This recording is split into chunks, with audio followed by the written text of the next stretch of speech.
1절부터 11절까지의 말씀입니다. 로마서 2장 1절부터 11절까지의 말씀. 자, 2장 1절부터 11절 신약성경 240페이지. 자, 우리 한 절씩 교독할 때 제가 1절 말씀 먼저 봉독해 올리겠습니다. 그러므로 남을 판단하는 사람아, 누구를 막론하고 내가 핑계하지 못할 것은 남을 판단하는 것으로 내가 너를 정죄함이니 판단하는 내가 같은 일을 행함이니라. 이런 일을 행하는 자에게 하나님의 심판이 진리대로 되는 줄 우리가 아노라. 이런 일을 행하는 자를 판단하고도 같은 일을 행하는 사람아, 내가 하나님의 심판을 피할 줄로 생각하느냐? 혹 내가 하나님의 인자하심이 너를 인도하여 회개하게 하심을 알지 못하여 그의 인자하심과 용납하심과 길이 참으심이 풍성함을 멸시하느냐? 다만 내 고집과 회개하지 아니한 마음을 따라 진노의 날, 곧 하나님의 의로우신 심판이 나타나는 그날에 임할 진노를 내게 쌓는도다. 하나님께서 각 사람에게 그 행한 대로 보응하시되 참고 선을 행하여 영광과 존귀와 썩지 아니함을 구하는 자에게는 영생으로 하시고, 오직 당을 지어 진리를 따르지 아니하고 불의를 따르는 자에게는 진노와 분노로 하시리라. 악을 행하는 각 사람의 영에는 환난과 곤고가 있으리니 먼저는 유대인에게요 그리고 헬라인에게며, 선을 행하는 각 사람에게는 영광과 존귀와 평강이 있으리니 먼저는 유대인에게요 그리고 헬라인에게로. 다 같이요. 이는 하나님께서 외모로 사람을 취하지 아니하심이니라. 아멘.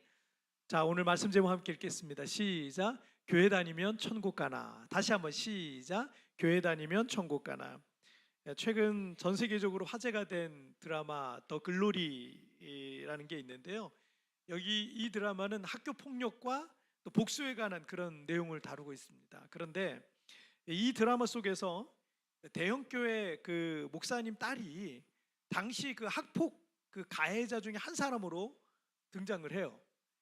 그리고 그 가해자는 이제 성인이 돼서 주일에는 교회에서 성가대를 하고 멀쩡히 교회 생활을 하는 것 같지만 상습적으로 마약을 하고 있었던 그런 그 위선적인 기독교인으로 이 드라마에서 그려지고 있어요.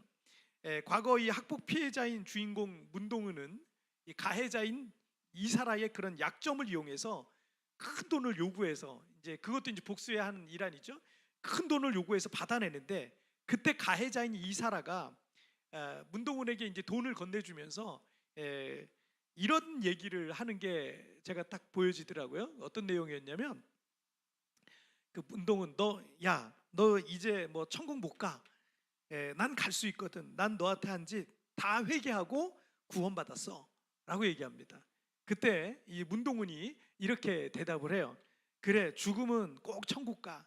사는 동안은 지옥일 테니까 라는 말을 해요.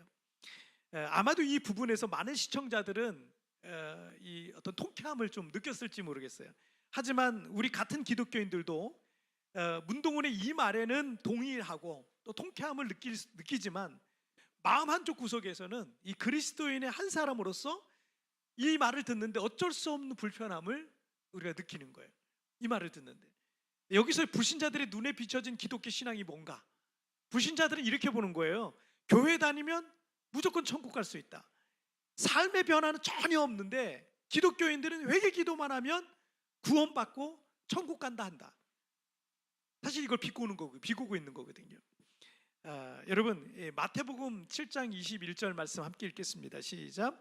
나더러 주여 주여 하는 자마다 다 천국에 들어갈 것이 아니요 다만 하늘에 계신 내 아버지의 뜻대로 행하는 자라야 들어가리라. 자, 우리는 교회 다닌다고 해서, 우리 지금 예배 드리고 있는 분들은 다 그렇게 생각할 거예요.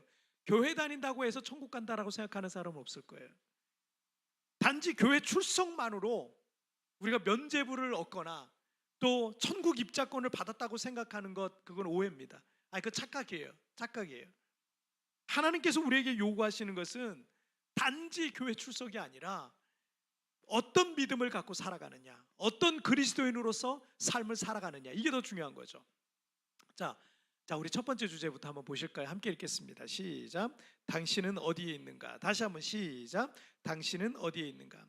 지난주에 나눴던 로마서 1장 18절부터 32절까지의 말씀은 하나님을 믿지 않는 이방인들이 왜 하나님의 심판을 받을 수밖에 없는지, 그들의 죄들은 무엇인지를 말씀하고 있습니다. 그런데 오늘 본문에서 사도 바울은 이방인에게서 2장에서는 유대인에게로 그 방향을 그 대상으로 옮겨서 자신의 유대 민족을 향해서 이 말씀을 유대인들을 향해서 전하고 있습니다.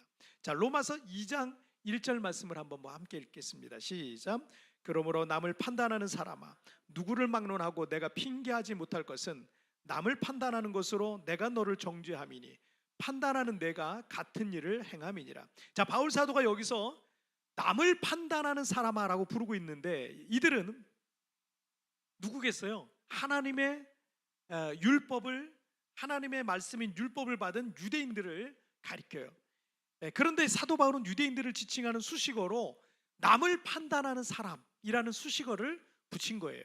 자, 왜냐하면 유대인들은 하나님께 선택받은 선민이라는 선민 의식이 있었습니다.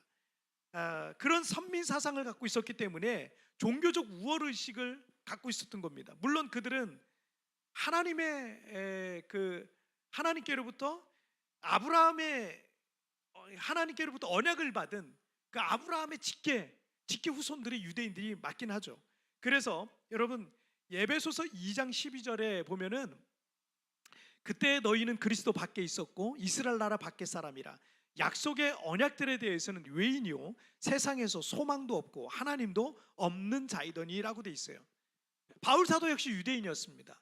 유대인이었던 바울 사도의 관점에서 이방인들은 약속의 언약들에 대해서는 외인이요 세상에서 소망도 없고 하나님도 없는 자였다라는 거죠. 그래서 유대인들은 이방인들을 어떻게 생각하냐면 멸망받을 지옥의 자식들이다, 멸망받을 마귀의 자식들이다 라고 생각했던 사람들이 누구냐면 유대인들이었어요. 자, 여러분, 중국의 중화사상이라는 게 있잖아요. 자신들의 문명 외에 다른 문명은 다 뭐로 보냐면 오랑캐로 봅니다. 오랑캐. 그런 것과 비슷하다고 할 수 있어요. 중국은 과거에 수백 년 전에 우리나라에 내정을 간섭했던, 중국이 힘이 있어가지고 우리나라 내정을 간섭하기도 했었는데, 아직까지도 이런 중화사상 그런 의식이 강해서요, 우리 대한민국을 자신이 중국의 속국처럼 생각하는 그런 의식이 그 바닥에 쫙 깔려 있습니다. 아직까지도. 그런 거 볼 때마다 아주 괘씸해요. 제가 볼 때마다 전혀 그러지. 지금 우리나라가 지금 얼마나 지금 성장하고 있는데, 민족 자체가 다른데. 하지만 그런 우월감이라는 거 있잖아요. 그런 우월감이라는 거는 누군가를 깔보고 판단하는 죄를 짓게 돼 있어요. 여러분, 그래서 그런 잘못된 우월감을 갖지 마세요. 그런 우월감 가지면 자꾸 다른 사람을 까요. 다른 사람을 판단해요. 다른 사람을 얕보고 막 이런 판단하고 정죄하고 이럽니다. 여러분, 유대인들이 어떤 의식을 갖고 있었다고요? 선민 사상을 갖고 있었어요.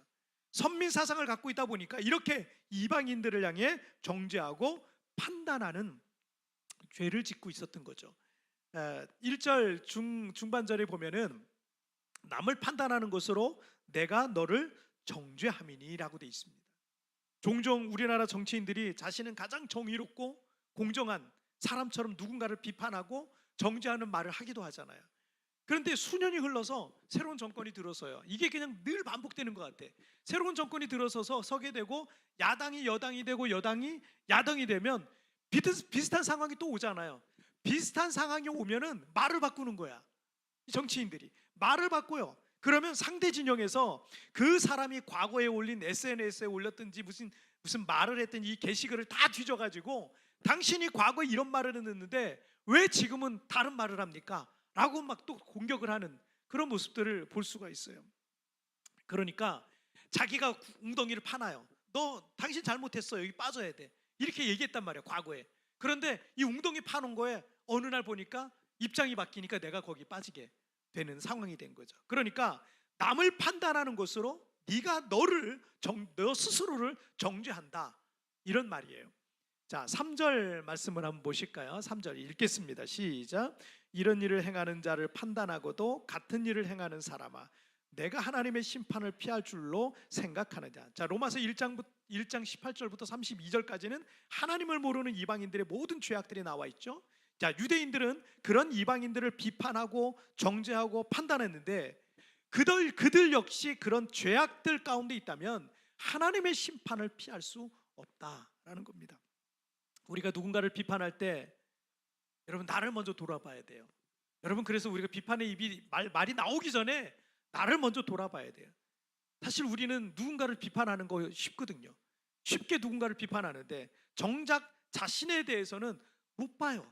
자기 자신을 못 보는 사람이 너무 많아요.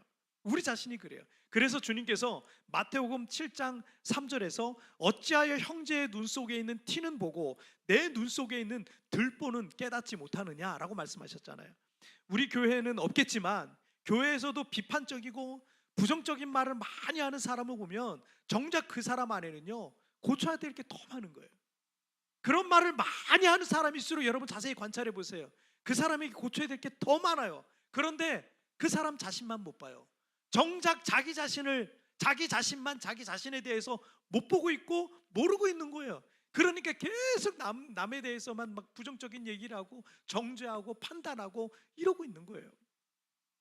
어떤 사람은 이래요. 저 사람도 문제고 저 사람도 문제고 목사님도 문제가 많고 이렇게 말하는데 나는요 그런 목회를 해오면서 그렇게 말하는 사람 중에 교회에서 선한 영향력을 갖고 있는 사람 한 사람도 못 봤어요.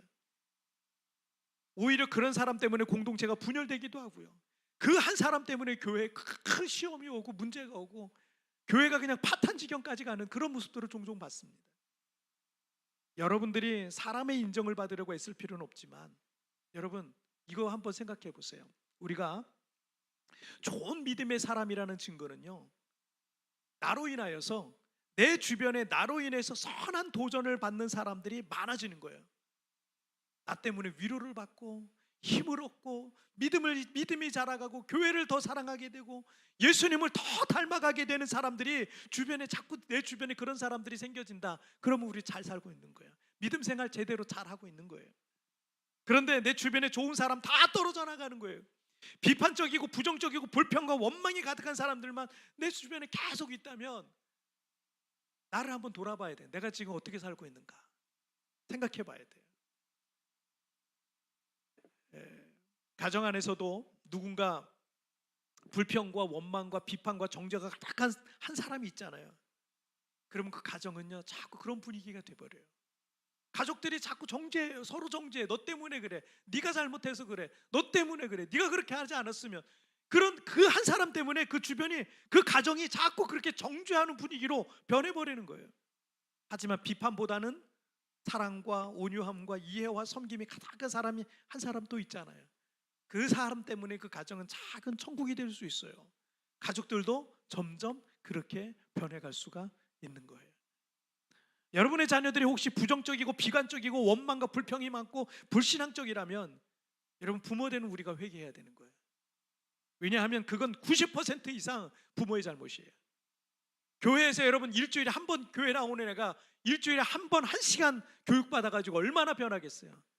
얼마나 변하겠어요? 일주일 내내 부모님의 말을 듣고 사는데 왜 아이들 앞에서 소리를 지르고 싸우고 감정 조절을 못하고 그럽니까? 그걸 보고 자녀들이 성장하잖아요. 자녀들이 지금 애라서 티가 잘 안 나죠. 크면 똑같이 하고 있어요. 똑같이. 다 부모 탓이에요.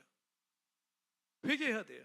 그러나 자녀들이 어려서부터 부모가 온유하고 겸손하고 사랑이 많고 지혜롭고 먼저 섬기려고 그러고 기도하고 말씀 가까이 하고 예배하는 모습 보고 하나님 사랑하고 교회 사랑하고 뭐든지 신앙 중심 교회 중심으로 그렇게 해보세요. 자녀들이요 어디에다 내놔도 항상 그 중심을 잃지 않습니다. 그렇게 살아가요. 자, 여러분 5절 말씀을 한번 보실까요? 시작. 다만 내 고집과 회개하지 아니한 마음을 따라 진노의 날 곧 하나님의 의로우신 심판이 나타나는 그날에 임할 진노를 내게 쌓는도다. 유대인들이 하나님의 언약을 받은 선택받은 민족이지만 그런 선민의식에만 젖어 있으면서 그들의 잘못을 회개하지 않는다면 계속 고집 부리고 있는다면 그것은 하나님의 진노를 그 위에 쌓는 것이다 라는 거예요. 설교 서론에서 잠시 말씀드렸던 이 드라마의 내용과 같이 우리가 교회 다닌다고 해서 면죄부 받는 거 아니에요. 눈물 찔끔 흘리면서 회개기도 했다라고 해서 그래서 천국 가는 거 아닙니다. 그런 걸로 예수님께서 십자가에 피 흘리신 복음을 그렇게 많은 교인들이 예수님의 십자가 복음을 싸구려로 만들고 있습니다. 값싼 복음으로 만들고 있어요. 왜 한국 사회에서 교회라고 하면 예수 믿는 사람이라고 하면 그 드라마에서와 같이 그런 부정적인 이미지로 묘사를 하고 있을까요? 교회가 세상에 신뢰를 잃었어요. 믿는 자들이 세상에서 신뢰를 잃었어요. 세상이 교회에 실망을 했고 사람들이 예수 믿는 자들에게 실망을 했기 때문이 아닙니까? 얼마 전에 지올팍이라는 가수가 크리스찬이라는 그 노래를 발표를 했어요. 지올팍이라는 가수가. 이 노래가 지금 크게 지금 이슈가 되고 있어요. 이 뮤직비디오만 해도 막 500만 이상 사람들이 지금 이걸 봤어요. 저도 그리스도인의 한 사람이니까 이게 도대체 뭔 노래인가 해서 들어봤는데 이 가수가 크리스찬이더라고요. 제가 조사를 해보니까 자기가 음악계에서 활동하다 보니까 의외로 크리스찬들이 많더라는 거예요. 음악하는 사람 중에 크리스찬이, 예수라는 사람 중에 크리스찬이 굉장히 많거든요. 많아요. 하지만 자기를 포함해서 사람들이 크리스찬이라고 말하지만 그의 삶은 크리스찬답지 않은 모순과 위선의 모습으로, 위선적인 모습으로 그렇게 살아가더라는 거예요. 교회 다닌다 그러는데, 크리스찬이라 그러는데 세상 사람들과 별다름 없이 그렇게 똑같이 방탕하게 살아가는 모습들을 너무나 많이 봤다는 거예요. 그런데 어느 날 이 친구가, 이 지올팍이라는 친구가 자기 친구 중에 동성애자가 있대요. 동성애자가 있는데 그 친구랑 대화를 하다가 이 친구 아버지가 목사라는 사실을 알게 된 거예요. 그래서 이 친구가, 이 지올팍이라는 이 가수가 궁금해가지고 너도 그럼 크리스찬이야? 라고 물었대요. 그랬더니 그 동성애자 친구가 대답하는 얘기가 나 완전 크리스찬이지 라고 그러대요. 나 완전 크리스찬이지 라고 대답을 했다는 거예요. 그래서 거기서 적잖게 충격을 받고, 그리고 거기서 아이디어를 얻어서 이 크리스찬이란 노래를 만들었다라고 하더라고요.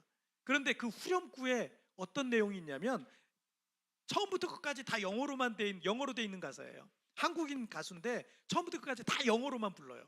근데 영어로 부르는데 거기 보면 I'm still F로 시작하는 욕 있죠. 그 크리스찬 이렇게 돼 있어요. I'm still F 크리스찬 이렇게 돼 있습니다.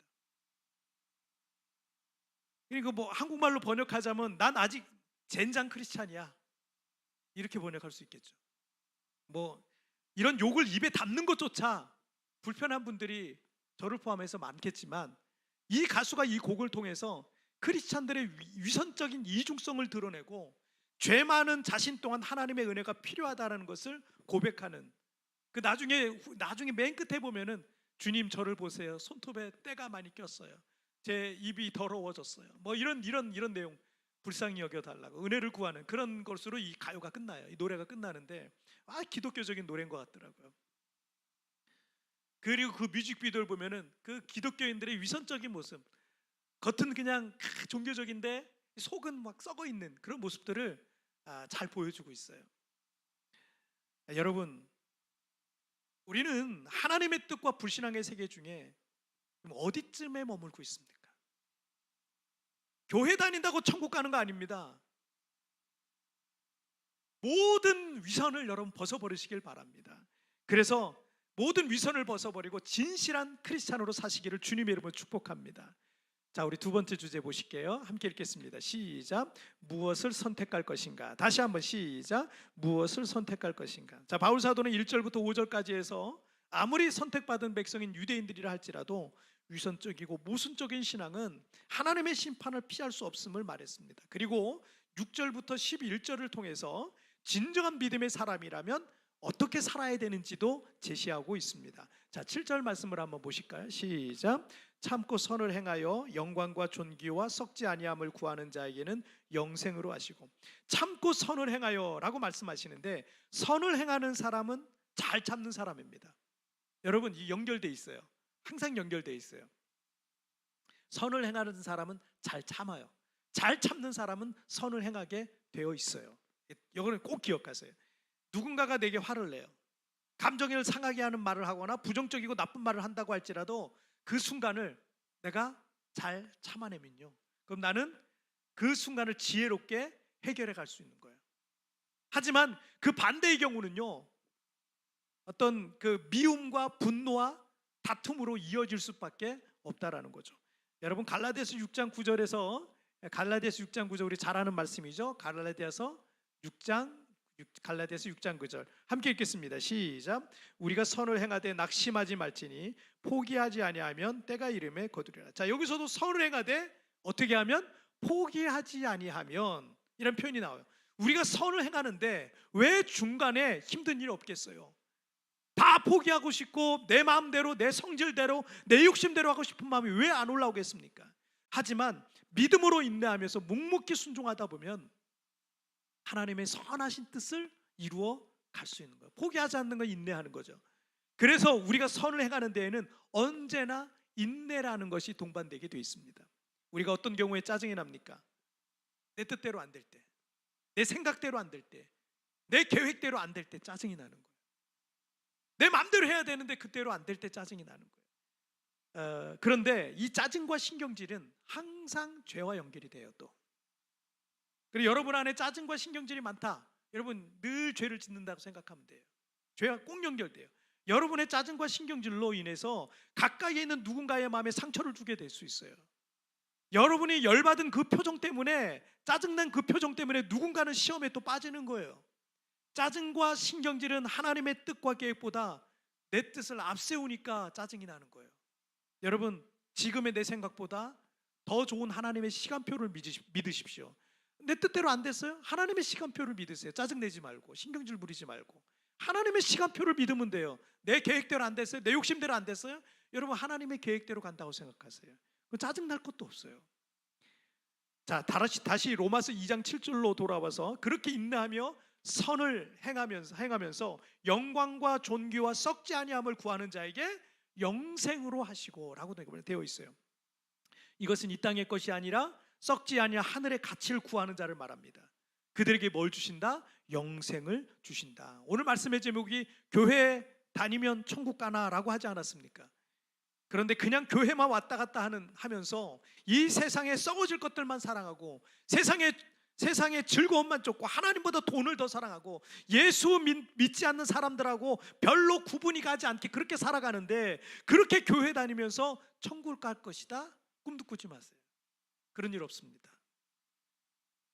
자, 8절 보실까요? 8절 읽겠습니다. 시작. 오직 당을 지어 진리를 따르지 아니하고 불의를 따르는 자에게는 진노와 분노로 하시리라. 그렇죠? 자, 그 다음에 9절도 읽겠습니다. 시작. 악을 행하는 각 사람의 영에는 환난과 곤고가 있으리니 먼저는 유대인에게요 그리고 헬라인에게며. 자, 하나님께 선택받은 언약의 백성, 이스라엘 사람이든 헬라인 즉 이방인들이든 악을 행하는 사람에게는 어떻게 해요? 하나님의 진노와 심판이 따르게 된다라는 겁니다. 자, 그런데 7절에서 참고 선을 행하는 자든지, 또 8절과 9절에서 오직 당을 지어 진리를 따르지 아니하고 악을 행하는 사람이든지, 결국 여러분 선과 악 중에서 선택은 우리가 하는 거예요. 결국 내가 하는 거예요. 하나님이 해주는 게 아니에요. 결국은 그 둘 중에서 뭘 할 건지는 선택은 내가 하는 거예요. 우리가 교회 다니면서도 나도 크리스찬이다라고 말하면서 우리가 선과 악 중에 늘 우리는 무엇인가를 선택하며 살아가고 있다라는 거예요. 그러니 여러분, 교회 다니는 것 자체가 중요한 게 아니에요. 교회는 당연히 나와야 되겠지만 그것 자체가 중요한 게 아니라 우리가 살면서 어떤 선택을 하느냐에 따라서 그 사람의 믿음이 참인지 거짓인지, 그가 진정한 크리스찬인지 아닌지가 결정이 되는 거예요. 그 선택으로 또 오늘 7절, 8절, 9절, 10절에 보면 그 선택으로 인해서 하나님의 칭찬과 심판과 진노라는 것이 주어지게 되어 있다라는 것입니다. 지난 주간에 제가 은혜 받은 찬양이 한 곡이 있는데, 그 아프리카 선교사님의 아들이에요. 우간다 선교사님의 아들이신데 홍이삭 가수이기도 합니다. 홍이삭 형제인데, 이 형제가 하나님의 세계라는 노래를 지었어요. 근데 이 노래를 지은 배경을 보니까 한동대 다니다가 버클리로 이제 갔는데 학비가 너무 비싸고 학교도 이제 중간에 그만둬야 될 것 같고, 근데 또 부정교합이 있어서 수술도 해야 되고, 자기가 이제 노래를 아예 못할 것 같고, 음악을 너무 좋아하는데 노래를 못할 것 같고, 어떻게 해야 되는지 그 굉장히 힘든 그 순간에 이 하나님의 세계라는 노래를 짓게 됐대요. 이 찬양의 가사 중에 이런 내용이 있어요. 세상은 항상 말하네. 그 길이 아니라고. 곱디 고운 길이 있는데 왜 힘들게 사냐고. 단순한 선택조차 내게 버겁기만 한 곳. 그래도 나는 주님만 따르리. 뒷부분에 또 이런 가사가 있어요. 나는 계속 걸어갑니다. 수없이 넘어져도 사람들의 방향과는 조금 다르다 해도 내가 가는 길이 주가 가르쳐준 길이니 이곳은 바로 주님의 세계라. 어려서부터 목사님 아들로, 선교사님 아들로 어려서부터 커왔어요. 그런 배경 속에 커왔어요. 얼마나 그렇지만 세상 속에 나가니 얼마나 유혹이 많았겠어요. 그런데 사람들이 왜 그렇게 사냐고, 곱디 고운 길도 있는데 편하게 살 수 있는 길도 있는데 왜 그렇게 힘들게 사냐라고 말할 수도 있다는 거죠. 그런데 우리도 여러분 그 선택의 한 길을, 우리가 그 선택한 길을 가는데 힘들고 어려워서 수없이 넘어지고 자빠질 수 있어요. 사람들의 사는 방식과 다르고 그들의 방향과는 조금 다르다 해도 이것이 주님께서 원하시는 길이고 이것이 주님께서 가르쳐 주신 길이라면 기꺼이 이 주님의 길을 따르겠습니다 라는 겁니다. 그리고 그 길이 바로 하나님의 세계라 라고 고백하는 겁니다. 자, 여러분, 주님이 가르쳐 주신 그 길로 살아가시기를, 따라가시기를 주님의 이름으로 축복합니다. 자, 오늘 말씀 정리해 볼게요. 오늘 두 가지 말씀 나눴어요. 읽겠습니다. 시작. 당신은 어디에 있는가? 무엇을 선택할 것인가? 여러분, 우리는 하나님의 세계와 이 세상 그 어디쯤에 있습니까? 어디에 더 가깝습니까? 우리는 저 어디에 있어야 되겠습니까? 그리고 두 번째, 결국 내가 선택하는 거에 따라서 우리 인생이 결정됩니다. 여러분, 선택 중요합니다. 그 선택에 따라 하나님이 우리의 인생에 어떻게 일하시는지, 어떻게 역사하시는지도 여러분 보게 될 줄 믿습니다.